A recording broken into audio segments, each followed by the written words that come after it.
The first explosion was behind me, the second in front. Shards of burning metal spun in slow arcs. The air tasted like copper and dust. Over the comms, his voice cut through the chaos. My father-in-law, my commander. Close the gate, now. I was 50 meters out. The steel jaws began to slide shut. Sir, he's not in yet.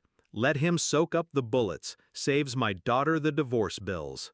The words didn't come in a shout. They were measured, amused.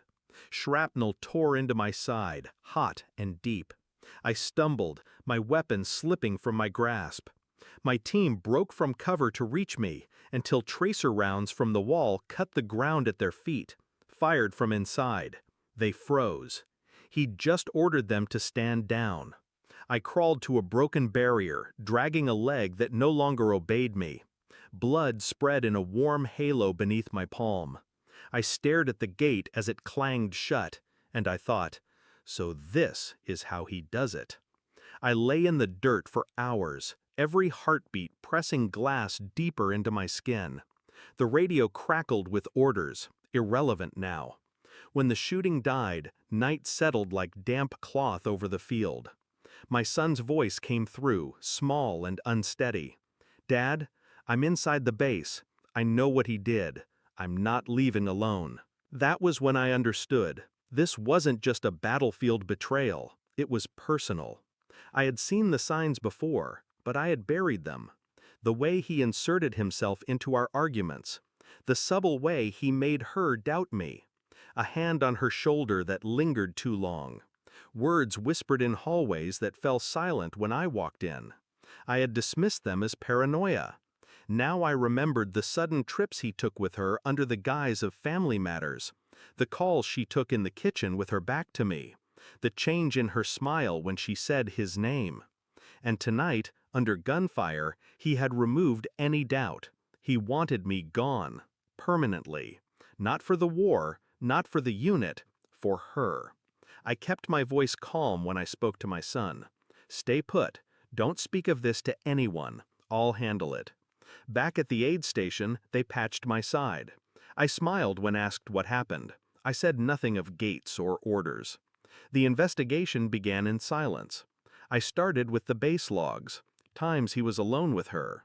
They were buried under layers of clearance, but war has a way of loosening protocols. I checked phone records, a call every night for 3 months, always after midnight, always when I was on rotation.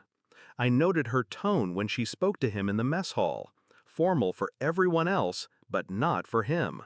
With him, her voice softened. I watched her at dinner in our quarters, the pauses before she answered me, the way she reached for her phone when it vibrated under the table. Every detail was a stitch, and I was sewing my own shroud. No confrontation, no anger, just collection. By the 5th day, I had enough. By the 7th, I had proof. An intercepted message from him to her. Short, intimate. After tonight, he's done. I promise. It was raining when I walked into the command office. I placed the folder on his desk. Neat, unhurried. He opened it, glanced at the photographs, the transcripts, the phone logs. The color drained from his face. Where did you? I didn't answer. I only looked at him, letting silence stretch until it was unbearable. You don't understand. Still, nothing from me.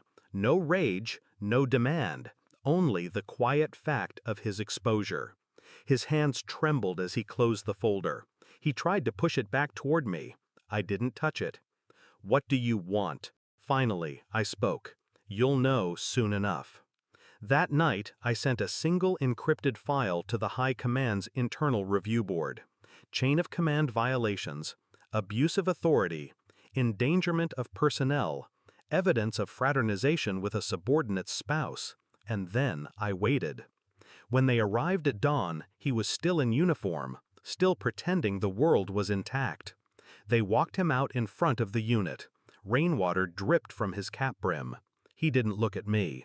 She did, though, from the barracks door. Her eyes were wide, searching for some sign of mercy. I gave her none. As they loaded him into the transport, I simply turned and walked back to my post, the sound of the engine fading into the wet morning. War has a way of making you forget what normal feels like. Betrayal makes you remember, only differently. He will spend the rest of his life behind walls, rewriting the story in his head, blaming me, blaming her, blaming fate. She will live with the silence between us, a silence that will never break. And my son, he will know exactly what was taken from us, and by whom. But I am done with it. No more questions, no more explanations. The gate is closed now, just not the one he meant.